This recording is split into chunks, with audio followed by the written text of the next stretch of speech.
લખી જ આપી છે. તો બીજો પોઈન્ટ આપણે લખીશું કે AB એકરૂપ AC.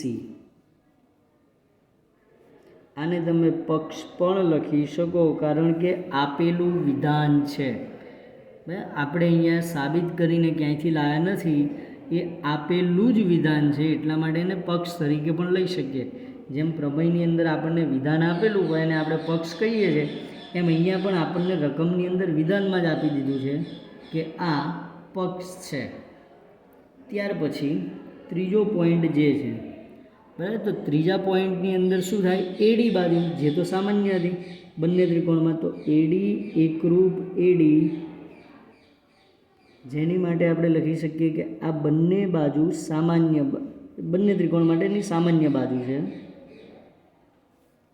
તો અહીં બંને ત્રિકોણ ADB અને ત્રિકોણ ADC, બરાબર, તો એની બે અનુરૂપ બાજુ અને એક અનુરૂપ ખૂણાની જોડ એકરૂપ થાય. તો ત્રિકોણ ADB અને ત્રિકોણ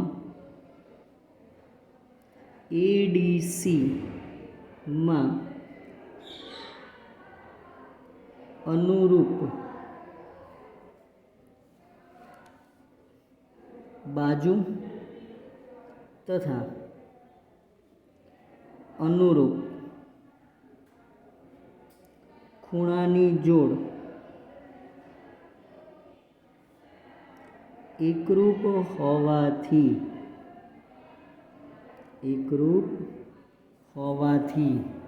હવે જો કઈ શરત આવે અહીંયા, બાખું, બરાબર. તો આ એકરૂપતાને અનુસાર ત્રિકોણ ADB એકરૂપ ત્રિકોણ ADC, આ બંને ત્રિકોણો કેવા થઈ ગયા, એકરૂપ ત્રિકોણો, બરાબર. ત્રિકોણ ADB એકરૂપ ત્રિકોણ ADC. હવે જો ત્રિકોણ ADB અને ત્રિકોણ ADC બંને એકરૂપ ત્રિકોણો હોવાથી આપણે આગળ આની માટે જે સાબિતી આપવાની હતી, બરાબર, તો જો અહીંયા ત્રિકોણ ADB અને આ ત્રિકોણ ADC બંને એકરૂપ છે, તો અનુરૂપ ખૂણાઓ બંને માટેના, બરાબર, અનુરૂપ ખૂણા એટલે કયો ખૂણો લેવાનો, પહેલું તો BAD, બરાબર. આ બંને ત્રિકોણની અંદર જોવા જઈએ તો ખૂણો BAD અને ખૂણો CAD, આ તો અનુરૂપ ખૂણા થયા. આ અનુરૂપ ખૂણાઓ એકરૂપ હોય, બંને ખૂણા અનુરૂપ છે. ADB અને ADC એકરૂપ હોય તો એના અનુરૂપ ખૂણા BAD અને CAD બંને એકરૂપ થશે. એટલે આ થઈ આપણી બીજી સાબિતી કે ખૂણો AD રેખાખંડ જે છે એ ખૂણા એનો દ્વિભાજક છે, બે સરખા ભાગ કર્યા. અને પહેલું જે સાબિત કરવાનું વિધાન છે કે AD એ BCને દુભાગે છે, બે સરખા ભાગ કરે. તો અહીંયા જોઈ શકીએ BD બાજુ અને CD બાજુ બંને છે, તો બંને ત્રિકોણની કેવી બાજુ થઈ જાય, અનુરૂપ બાજુ, બરાબર. અહીંયા ADBમાં BD બાજુ, એવી જ રીતે ADCની અંદર CD બાજુ, બંને અનુરૂપ બાજુ થાય તો એકરૂપ હોય અને એકરૂપ બાજુઓ સમાન થાય છે. તો એની સાબિતી હવે લખીએ આગળ.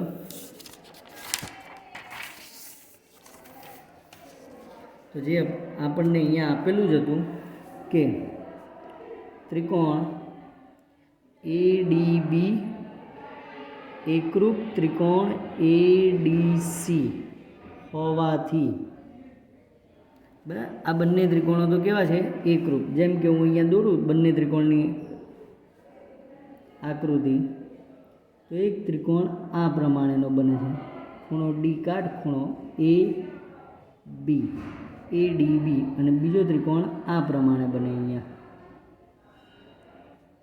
DA અને C, બરાબર. ADC અને ADB આ બે બાજુઓ દોરી દી અહીંયા આગળ. ADB અને ADC બે ત્રિકોણ રહ્યા. તો એમાં જોઈએ તો AD બાજુ બંને ત્રિકોણમાં છે, ખૂણો D પણ બંનેમાં છે, અને AB બરાબર AC હતું. એમાંથી આપણે બંને ત્રિકોણને કેવા સાબિત કર્યા, એકરૂપ. હવે એકરૂપ સાબિત થઈ ગયા, બંને ત્રિકોણો એકરૂપ છે, તો બંનેના અનુરૂપ ખૂણાઓની જોડ અને બંનેની અનુરૂપ બાજુઓ પણ કેવી આવે, એકરૂપ. તો અહીંયા અનુરૂપ ખૂણાઓની જોડ લઈએ તો ખૂણો BAD એકરૂપ ખૂણો CAD, બરાબર. આ બંને ખૂણા એકરૂપ, કૌંસમાં લખવું પડે અનુરૂપ ખૂણા. તો અનુરૂપ ખૂણાની જોડે એકરૂપ હોય એટલે બંને ખૂણા કેવા થઈ ગયા? સરખા. તો ખૂણો BAD બરાબર ખૂણો CAD. તો ખૂણો BAD અને ખૂણો CAD બંને સરખા હોય, બંને ત્રિકોણને એક કરી દઈએ, બરાબર, ત્યારે ત્રિકોણ ABC, જેમાં AD એ વેધ હતો ત્રિકોણ ABCમાં, બરાબર. તો ખૂણો BAD અને ખૂણો CAD બંને સરખા છે એટલે શું લખાય? AD એ ખૂણા A નો દ્વિભાજક છે. આ જે બીજી સાબિતી હતી તે સાબિત થાય. અને પહેલી સાબિતી જે હતી એમાં પણ ત્રિકોણ ADB એકરૂપ ત્રિકોણ ADC હોવાથી, બરાબર, ત્રિકોણ ADB એકરૂપ ત્રિકોણ ADC હોવાથી આપણે અહીંયા લખી શકીએ કે BD એકરૂપ CD.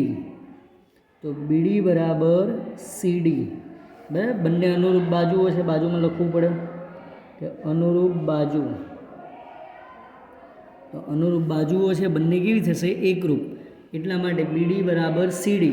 તો અહીંયા એ પણ લખાય કે રેખાખંડ AD એ BC નો દ્વિભાજક છે, બરાબર. અને કાટખૂણો બનાવે છે એટલા માટે ખરેખરમાં તો આપણે એ લખવું પડે કે લંબ દ્વિભાજક છે. પરંતુ આપણે અહીંયા સાબિત એ કરવાનું હતું કે AD એ BCને દુભાગે છે, એટલે કે બે સરખા ભાગ કરે છે. આપણે તો એટલું જ સાબિત કરવાનું હતું. જો એ સાબિત ન કરવાનું હોત તો અહીંયા આપણે લખવું પડે કે લંબ દ્વિભાજક છે. પછી સ્વાધ્યાય 7.3માં 5મો દાખલો એક છે, એ પણ આના જેવો જ છે. જો ખાલી આકૃતિ સાથે એને સમજાવું. 5મા દાખલાની અંદર આમ તો જાતે જ પ્રયત્ન કરી લેજો એને, કારણ કે આવો જ દાખલો છે. ત્રિકોણ ABC, જેની માટે કીધું છે AB અને AC બાજુ બંને બાજુ સરખી છે, બરાબર. આપણે ખૂણો B બરાબર ખૂણો C દર્શાવવાનું છે અને AP એ લંબ છે BCને. આ AP બરાબર લંબ એટલે કાટખૂણો બનાવે છે.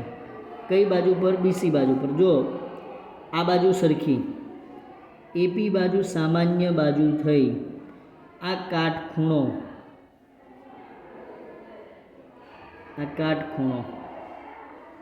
90નો, અહીંયા પણ કાટખૂણો 90નો જ.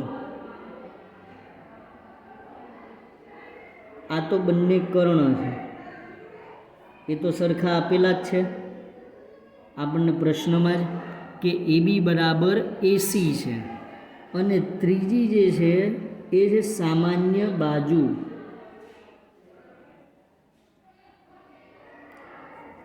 તો એ તો બંનેમાં સરખી રહેવાની.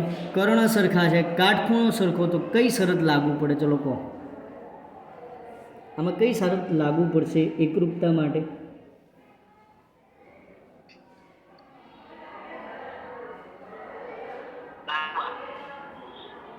કોઈને આવડે છે? કઈ શરત લાગુ પડે?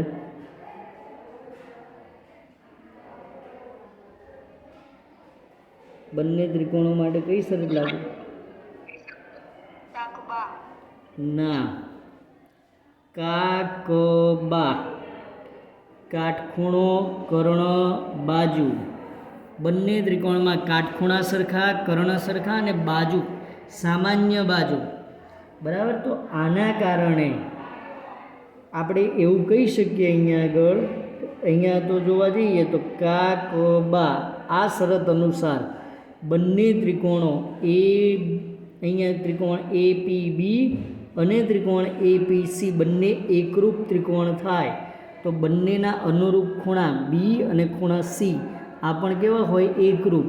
અને એકરૂપ ખૂણાઓ માટે બંને ખૂણા સમાન છે એવું કહેવામાં આવે. એટલે બંને ખૂણા અહીંયા તો કેવા થશે? ત્યાં સરખા થાય. હવે બીજો તમારે એક આ ચેપ્ટરનો જે છેલ્લો પોઈન્ટ છે બરાબર સમજવા લાયક એ છે ખૂણાઓના માપના આધારે બાજુઓના માપ. જો ખૂણાઓ જે પ્રમાણે હોય એ પ્રમાણે અનુસાર એની બાજુઓ પણ જોવા મળતી હોય. જેમ કે કોઈ ત્રિકોણની અંદર ખૂણો મોટો હોય તો એ મોટા ખૂણા માટે એની સામેની બાજુ છે ને એ પણ મોટી જ આવે. કોઈ ત્રિકોણમાં માની લો કે ખૂણો નાનો હોય કોઈ તો એની સામેની બાજુ પણ નાની જ આવે. જેમ કે અહીંયા હું બે આકૃતિ બનાવું, માની લો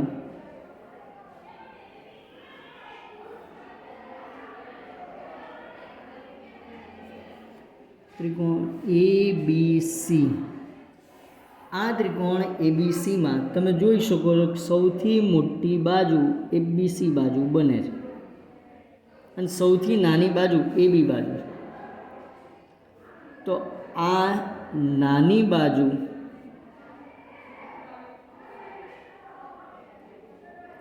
એની સામેનો જે ખૂણો હોય ને સૌથી નાનો ખૂણો હોય અને મોટી બાજુ હોય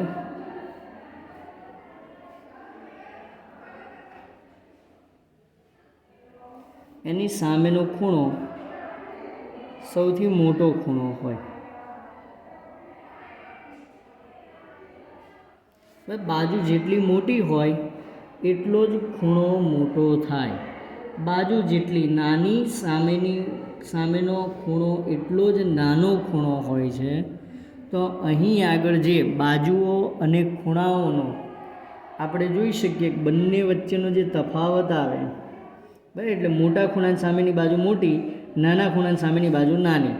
ધારો કે તમને કોઈ ત્રિકોણ આપી દે છે આવી રીતના,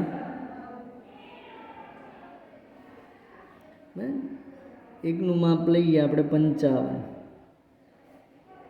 એકનું માપ લઈએ આપણે 45 અને એક ખૂણાનું માપ હોય 80. ત્રિકોણ PQR.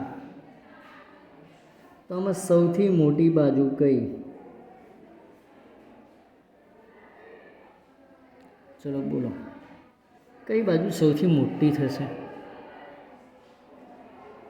જે ઉપર આપણે નિયમ લાગુ કર્યો કે કઈ બાજુ થાય? QR બાજુ સૌથી મોટી થાય. કારણ QRની સામેનો ખૂણો P છે ને મોટો ખૂણો છે અને સૌથી નાની બાજુ તો સૌથી નાનો ખૂણો છે 45નો.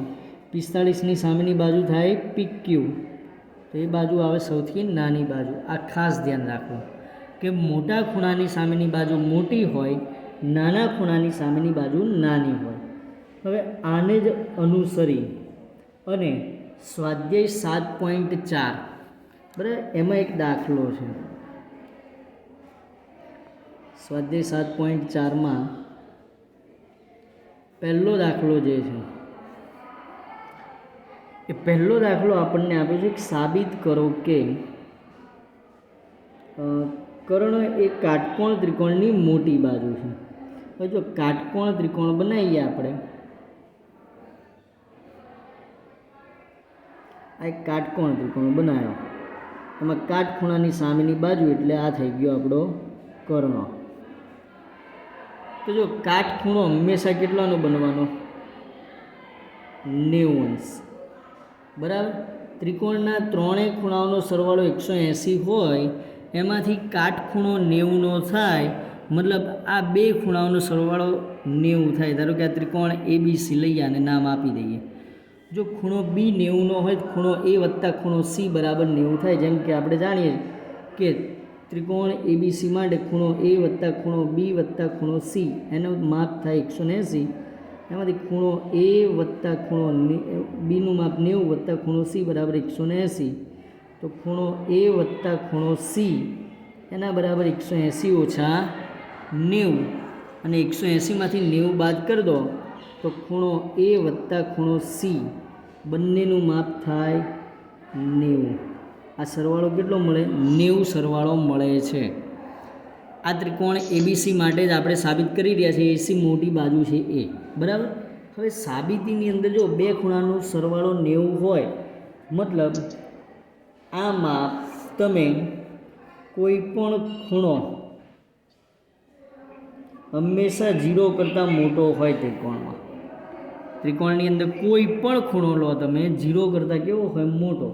ધારો કે કોઈ ત્રિકોણની અંદર ખૂણો 0 કરી દો છો તો એ ત્રિકોણ રચે જ નહીં, કારણ કે પહેલી બાજુ હોય, માની લો કે અહીંયા એક આકૃતિ બનાવો આપણી રીતે, આમ બરાબર, આ ખૂણો 0 કરવા જાઓ, આમ કંઈને આખો આમ 0 કરવો, નીચે નમાઈ લો બાજુને આખી નીચે અહીંયા અડાડી દઈએ તો સંપાતી બાજુ થઈ જાય, સંપાતી રેખાઓ, બરાબર. ત્યારે એકબીજા ઉપર જ્યારે સંપાત થતો હોય, આપાત થતી હોય, ત્યારે બંને વચ્ચેનો ખૂણો 0 થાય અને એ એક રેખાખંડ સ્વરૂપે અસ્તિત્વ ધરાવે, ત્યારે એ ત્રિકોણ બનશે નહીં. એટલે ખૂણાનું માપ હંમેશા 0 કરતાં કેવું હશે? મોટું હોય. હવે 0 કરતાં મોટું હોય એનો મતલબ કંઈક ને કંઈક તો માપ ધરાવતો જ હશે. બીજું, એ ખૂણાનું માપ 90 ના હોઈ શકે, બરાબર. તો ધારો કે 0.0001 હોઈ શકે અને 90 કરતાં હંમેશા આ ખૂણો કેવો હશે? નાનો. અહીંયા જે બંને પરિસ્થિતિ સંભવે કે ખૂણો 0 કરતાં મોટો હશે અને ખૂણો 90 કરતાં નાનો હશે. તો આવી સ્થિતિ માટે 90 કરતાં નાનો હોય અને 0 કરતાં મોટો હોય ખૂણો, ત્યારે આપણી પાસે જે અહીંયા બને છે એની રચના, બરાબર, કે ખૂણો 90 કરતાં તો નાનો જ છે, મોટો તો શક્ય છે નહીં. તો જો હવે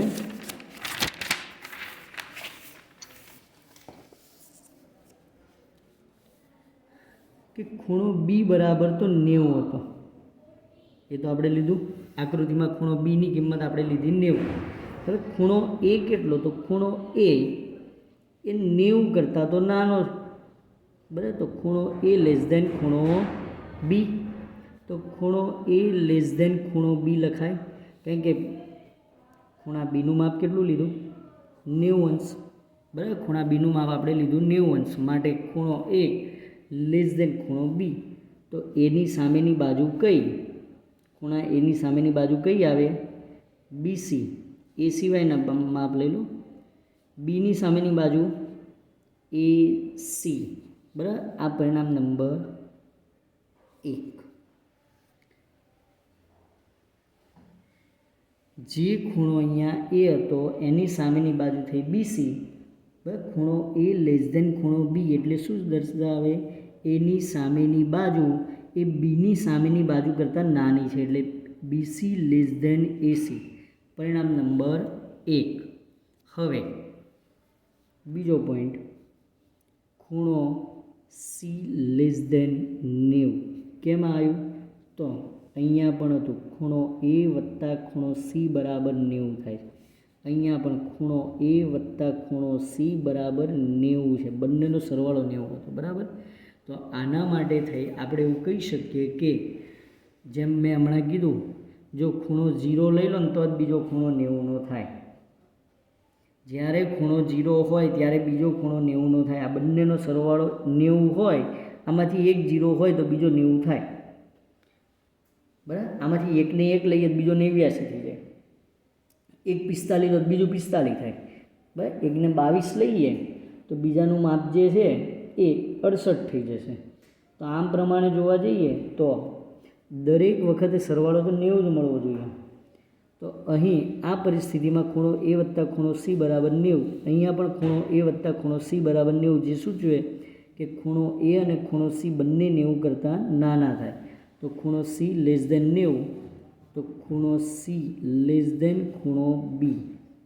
ફરીથી કારણ કે ખૂણો બી બરાબર કેટલા છે? 90 અંશ છે, એટલા માટે ખૂણા બીનું માપ આપણે લઈશું 90 કરતાં નાનો.